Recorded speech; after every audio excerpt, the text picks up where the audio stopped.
Hola, ¿qué tal? Yo soy Juan Carlos y esto es Talk Libros. Sí, hace mucho tiempo que no aparezco por aquí, al menos en un vídeo grabado. Y nada, esta vez me he podido poner a grabar, así que vamos con uno de los resúmenes de lecturas que tengo ahí atrasados. Tengo para hacer unos cuantos, espero poder ir sacándolos durante las próximas semanas. Hoy voy a hablar de 6 de esas lecturas. Esta vez no va a ir en orden cronológico, no voy a hablar solo de los primeros libros que leí, de todos los que llevo y de los que no he hablado, sino que voy a meter también alguna de las últimas lecturas. Pero antes de empezar, quiero recordar, porque en realidad no hice un vídeo para ello, sí que hice una publicación que la tendréis por aquí o si no en la descripción de este vídeo. Quiero recordar eso, que vamos a realizar 2 lecturas conjuntas durante el mes de junio. Probablemente cuando veáis el vídeo ya habremos empezado, así que si no habéis visto la publicación va a ser difícil que os unáis.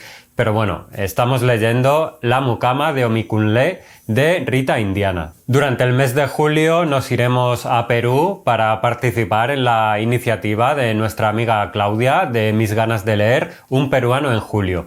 Como digo, nos vamos a Perú para leer Los ríos profundos de José María Arguedas. Para esta lectura, por supuesto, estáis a tiempo y tenéis el link del grupo de Telegram donde vamos a estar comentando, esta vez sí, en la descripción de este vídeo. Y ahora sí, comenzamos. Bueno, el primer libro que os traigo es uno de los últimos que he leído. Se trata de un compendio de relatos titulado Conocerás el mar, esa ancha tumba.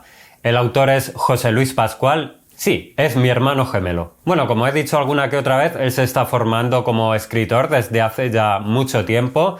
Y nada, envió estos relatos, estos cuentos a la editorial Eolas y ellos han estado encantados de publicarlos. También os voy a dejar por aquí el enlace a la presentación del libro que realizamos aquí en este canal, en Talk Libros. Y por cierto, me hace especial ilusión porque una fotografía mía aparece en la portada también de este libro. Uno de estos días voy a dejar una historia de cómo realicé esa foto porque es una historia un tanto curiosa. Ahí os dejo la imagen, no tengo el libro físico todavía porque acaba de salir de imprenta. Yo he leído, digamos, el manuscrito que me pasó mi hermano, pero nada, en unos días me llegará y podré enseñarlo por redes sociales. Bueno, Conocerás el mar, esa ancha tumba, es un conjunto de relatos que se caracterizan por ir unidos a lo extraño, a lo que se sale de lo normal. Ya sabéis que mi hermano tiene una especial querencia hacia el género del terror, toda su trayectoria dentro del Monolito, por ejemplo, sus convocatorias de antologías, terrores, su amor también por el cine de terror. Bueno, eso es algo que le encanta. Y eso, por supuesto, se nota en este libro. Pero, curiosamente, yo no catalogaría este libro, este compendio de relatos, bajo el género del terror. Yo creo que más bien lo que hace aquí el autor es investigar en la naturaleza invisible del ser humano, en eso que pasa cuando cerramos los ojos, cuando dormimos o cuando nos enfrentamos a cosas que no entendemos. Y creo también que en esa búsqueda de la comprensión, del tratar de entender todo lo que ocurre, los personajes que encontramos aquí se dan cuenta, al igual que el lector, de que eso no es tan importante. Se trata más de sentir que de pensar. Por eso creo que este es un libro lleno de sentimiento. Aquí hay frustración, hay amor, aunque se disfrace de otras cosas, y hay tristeza, mucha tristeza, y es la tristeza que se desprende de la soledad del vacío. Si bien hay varios cuentos que se acercan a una estructura algo más convencional, también encontraremos otros que experimentan con, por ejemplo, el surrealismo, con la poesía y con el lirismo a través del lenguaje utilizado. En cuanto a las tramas, bueno, hay un poco de todo. Hay abducciones extraterrestres, hay fantasmas, hay distopías, que son temas que a mí personalmente me suelen echar para atrás. Pero nada, el tío ha sabido darle una vuelta de tuerca y utilizar estos temas para hablar de otras cosas. También en cuanto a los narradores, el libro se viste un tanto de originalidad. A veces es un perro el que nos cuenta una historia, otras veces es un fantasma o incluso unos seres que son muy difíciles de catalogar, pero que cuentan a modo de metáfora las memorias de una familia. Aunque seamos gemelos, él y yo, tal vez por intentar diferenciarnos, durante toda la vida hemos tenido gustos opuestos en algunas cosas. Por ejemplo, él es del Madrid y yo del Atleti. Él ama el terror y a mí me cuesta un poquito más, al menos en literatura. Por eso creo que ha conseguido algo muy importante, y es que yo no sienta que este es un libro de terror, al menos no de un terror convencional. Es por eso que me he llevado una muy grata sorpresa. Y reconozco que tenía un poquito de miedo porque no siempre me ha gustado lo que él escribe, por eso quiero que siga explorando el camino que ha iniciado con este libro, porque indudablemente eso es así, cada vez escribe mejor. Y nada, como ya he hecho alguna presentación en Madrid, ha estado también en la Feria del Libro firmando, yo os invito a que vengáis aquí a Barcelona porque va a hacer una presentación en la librería Tomiris. Ahora mismo no me acuerdo el día, pero voy a dejar la información por aquí. Yo voy a estar también por allí, así que os podéis pasar a saludar. Estaríamos encantados de ello. Y si este libro era uno de los últimos que he leído, ahora nos vamos con uno de los primeros de los rezagados. Creo que lo leí a primeros de año, si no me equivoco, en enero. Y en este caso el libro es Correr, de Jean Echenoz, traducido por Javier Albiñana para esta edición de Anagrama. Bueno, yo tenía muchas ganas de leer a este autor francés porque no había leído nada todavía de él y siempre me han hablado muy bien de este escritor. De hecho, Correr es una de sus obras más reconocidas. Y esto es un biopic novelado de la vida de uno de los atletas más peculiares que ha dado la historia del atletismo, el fondista checo Emil Satopek, que era conocido como la locomotora humana. Y es que este hombre fue capaz de correr y de ganar en una misma Olimpiada las 3 grandes pruebas de larga distancia, que son los 5.000 metros, los 10.000 y el maratón. Esto sucedió en Helsinki en 1952 y es algo tan descomunal que es muy difícil que alguien pueda repetirlo. Bueno, aparte de heroicidades como esa, hay que remarcar que Satopek se hizo a sí mismo. Un día decidió correr y prácticamente no quiso interferencias de ningún preparador. Él se ideó un método, nada convencional, y simplemente se lanzó a correr. Se dice de él que era un tipo encantador y amable, un hombre muy carismático, que tenía una personalidad que por otra parte se transformaba por completo en la pista, donde sus movimientos y sobre todo su gestualidad parecían ser el síntoma de un sufrimiento extremo. Y es que nadie se explicaba cómo el tipo era capaz de correr retorciéndose de esa manera tan agónica. Parecía un exorcismo, no sé. Y era todo un espectáculo verle sufrir en acción. Satopek se hizo total y absolutamente invencible. Nadie podía superarlo. De hecho, aún a día de hoy, mucha gente lo considera el mejor corredor de la historia. Por desgracia, tras retirarse, fue una de las tantas víctimas del régimen comunista y fue borrado de la vida pública tras la primavera de Praga en 1968. La verdad es que un personaje como Emil Satopek es, por supuesto, carne de película o de libro, como en este caso. De hecho, existe una versión cinematográfica sobre su vida y, por supuesto, este libro del cual estoy hablando. Reconozco que donde me cautivó Echenoz fue en la descripción de los momentos más álgidos de la carrera deportiva de Satopek. Y es que allí la narración se tiñe de épica y es difícil que el lector no se meta tan de lleno que casi se pueden escuchar los alaridos de entusiasmo que soltaba el público de esos estadios. Sin embargo, para los momentos más intimistas, a mí personalmente no me ha funcionado el estilo tan frío, tan documental que imprime Echenoz. La narración es mostrada en tiempo presente y en tercera persona. Y no sé, era casi como estar viendo un documental del Nodo. Yo desconozco si en otros libros el autor francés escoge otros métodos, pero la verdad es que me ha sorprendido para mal esta obra en cuanto al estilo, que por otra parte, como digo, es una de las más reconocidas del autor. Es cierto que esto es algo muy personal, yo entiendo que a la gran mayoría de lectores le ha cautivado este estilo, pero ya digo que en mi caso no ha sido así. Lo he encontrado un estilo muy frío y nada adecuado para esos momentos más íntimos de la vida de un personaje como este. Y es por ello que os pido consejo. Si habéis leído varios libros de este autor, de Jean Echenoz, os pido que por favor me deis luz y me recomendéis alguna otra de sus obras que pueda ser algo más afín a mí. Nos vamos ahora con otro libro de relatos, No todo el mundo, de Marta Jiménez Serrano. Como digo, este es un libro de relatos, de cuentos. De hecho, es la primera incursión de la autora en esta disciplina. Y aunque con ciertas reservas, en general creo que es un libro que me ha gustado. Todos los cuentos que encontramos aquí tratan de parejas, en general jóvenes madrileños o residentes en Madrid, más o menos de clase media, y cada uno de esos cuentos va a ir desgranando sus diferentes formas de relacionarse, sus historias de amor o desamor, y hablan del primer enamoramiento, de la ruptura, de cómo avanzar y tomar decisiones siendo dos. Bueno, en fin, es como un pequeño muestrario de muchas de las cosas que pasan en una relación sentimental. El libro lo terminé hace un tiempo, a mediados de enero, y la verdad es que la sensación tras todo este tiempo es que el libro me había gustado, pero no se me había quedado dentro. De hecho, había olvidado gran parte de lo que leí. Pero al volver sobre alguna nota que había dejado en el propio libro, recordé algún relato, como Filming, que es un relato que me encantó, sobre una mujer viuda que se acerca a la vejez y a esa edad se ilusiona con un concepto de amor más reposado, pero a la vez también emocionante,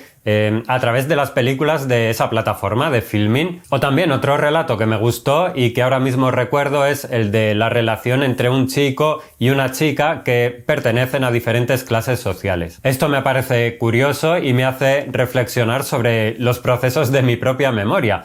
Me pregunto, de hecho, por qué tenía esa sensación de olvido si en realidad al ver el título incluso de alguno de los relatos o alguna de esas notas que, como digo, había dejado al yo del futuro, pude recordar con bastante precisión. Esto es algo que creo nunca me había detenido a pensar y la verdad es que me resulta un comportamiento cuanto menos curioso. También me hace pensar que tal vez lo que destaca más en la colección es lo diferente, lo que se sale un poco de la norma, porque los cuentos que más recuerdo son los que más se salen de una u otra forma de esa unidad temática. Sí creo que el libro va de más a menos. Tal vez la acumulación de textos le sienta un poquito mal y crea un poco esa sensación de cierta saturación. Pero creo que en general es un libro que se lee bastante bien y, como siempre digo, a mí me gustan los libros de relatos, pero cuando hay muchos en pocas páginas me suelen agotar. Aquí, por ejemplo, son 14 cuentos en apenas 200 páginas, contando con que el primero de ellos es el más largo y se extiende hasta la página 50. Creo que la autora tiene madera, pero sí me gustaría verla en otro registro, en otro tipo de historia, para ver cómo se desenvuelve. Bueno, estas han sido mis impresiones sobre No todo el mundo, de Marta Jiménez Serrano.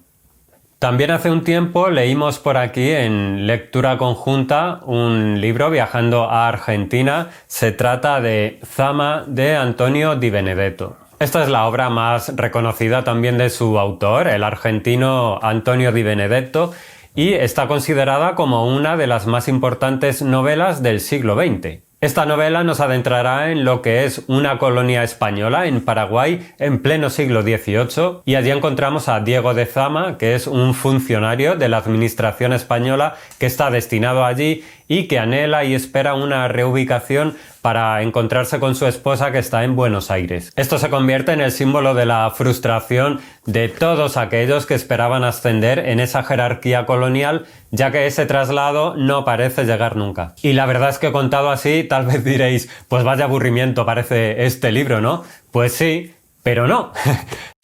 Toda esa situación y todo ese entorno no son más que un gran decorado que engloba lo que importa de verdad, que no es más que la identidad personal y el existencialismo del yo, con todas las aristas y todos los matices posibles. La novela se desarrolla en 3 actos y son 3 partes muy diferenciadas. La primera sirve para presentarnos un poco el contexto histórico, el escenario donde se desarrolla esa espera de Zama, y también para desvelarnos cómo funcionan las cosas en ese lugar y en ese momento determinados. La corrupción, la ligereza de trato hacia muchas personas y los egoísmos personales están a la orden del día. Decir también que esta primera parte tiene un tono casi de sátira, con una prosa antigua, yo supongo que intentando emular la manera de expresarse del siglo en que se desarrolla la acción, y todo resulta como un tanto ligero, muy sarcástico, y es verdad que uno se sorprende con esa primera toma de contacto. En la segunda parte se cambia el tono y todo se vuelve más oscuro, esto es, conforme Zama va abandonándose a esa frustración y a cierta decadencia moral que hacen de él un tipo totalmente despreciable y capaz de cometer actos deleznables. Su percepción se vuelve algo difusa e incluso onírica y nos hace preguntarnos qué está pasando en su cabeza. Por último, la tercera parte nos lleva al destino de ese descenso a los infiernos. Y tengo que decir que todo el libro merece la pena solo por llegar con ese bagaje acumulado a las maravillosas últimas palabras del mismo. Es sin duda uno de los mejores finales que yo he leído y que le da un sentido único a todo lo anterior. En la novela desfila un buen número de personajes que subrayan todas esas aristas que mencionaba antes del propio Diego de Zama, para finalmente componer un estudio sobre la identidad, el autoconocimiento y, por qué no decirlo, la eterna búsqueda del niño interior. Al final la sensación que me ha quedado es de un libro maravilloso, una gran novela, y no puedo más que recomendar Zama de Antonio Di Benedetto. Nos vamos ahora a Irlanda, un país que yo he visitado muy poco literariamente hablando. Bueno, físicamente nunca he viajado a Irlanda, pero me encantaría. En este caso he leído La Bahía de Finan Jones. La traducción corre a cargo de Matías Batistón. Y este es otro de esos libros donde la prosa está muy enlazada con lo sensorial. En este caso, un hombre que sale en su kayak por la bahía con una misión muy determinada es alcanzado por un rayo y queda a la deriva en medio del mar. Será la lucha por la supervivencia la que impregne el relato de esa angustia, de humedad, de falta de aire. Y es que uno casi puede sentir la incomodidad de ese cuerpo quemado y dolorido de esta persona en una embarcación tan diminuta. Él intentará entender lo que ha sucedido porque el shock es tan grande que al principio pues pierde la conciencia de dónde está y no entiende por qué se encuentra en esa situación.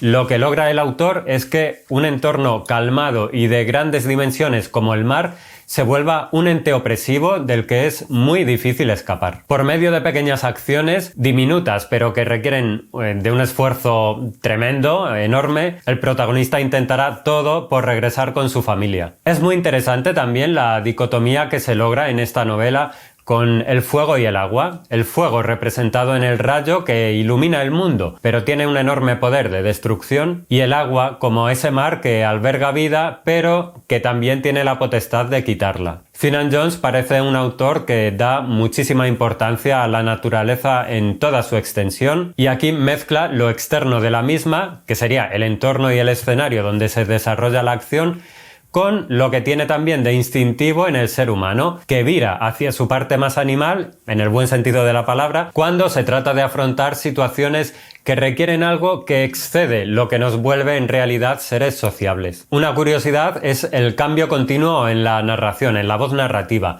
que va variando de la primera persona a la tercera, pasando por la segunda. Y si hablaba también del fuego y del agua como entes opuestos, pero unidos de alguna forma, también ocurre lo mismo aquí con la vida y la muerte. Y esto sucede en niveles superficiales por lo obvio de lo que está ocurriendo, pero también con unos significados más profundos que tienen más que ver con la misión que debía llevar a cabo ese hombre en su pequeña embarcación. Yo tengo un par de libros más del autor por leer, que son Tiempo sin lluvia y La tejonera, que leeré próximamente porque La Bahía me ha encantado.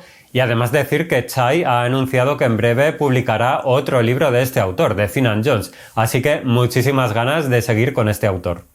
Y de Irlanda pegamos un giro bestial, cambiamos de continente para irnos a Colombia y hablar de Gastropología de Juan Ramírez Jaramillo. Bueno, yo a Juan lo conocí en un taller de lectura en la librería Lata Peinada, porque él está residiendo aquí en Barcelona. Bueno, recomendadísimo siempre este tipo de talleres, y a pesar de coincidir con él, la verdad es que no sabía que tenía en su haber un libro de relatos y una novela, que es esta. Novela, por cierto, publicada porque ganó el premio Concurso Anual de Novela Aniversario Ciudad de Pereira en 2022. Deciros también que, bueno, no sé cuándo va a salir publicado este vídeo, pero estoy grabando un domingo. El próximo sábado, que si no me equivoco, qué mal voy de fechas, es 8 de junio, va a pasarse Juan por el canal. Vamos a tener un directo y vamos a hablar más en profundidad de esta obra, de su novela Gastropología. Y estoy encantadísimo con ello porque la novela me ha gustado mucho. Bueno, gastropología es un concepto que hace referencia al comportamiento social a través de lo gastronómico. Y además de ser el título de la novela, también lo es de otro libro, pero en este caso un libro ficticio, que puede considerarse el leitmotiv de esta historia.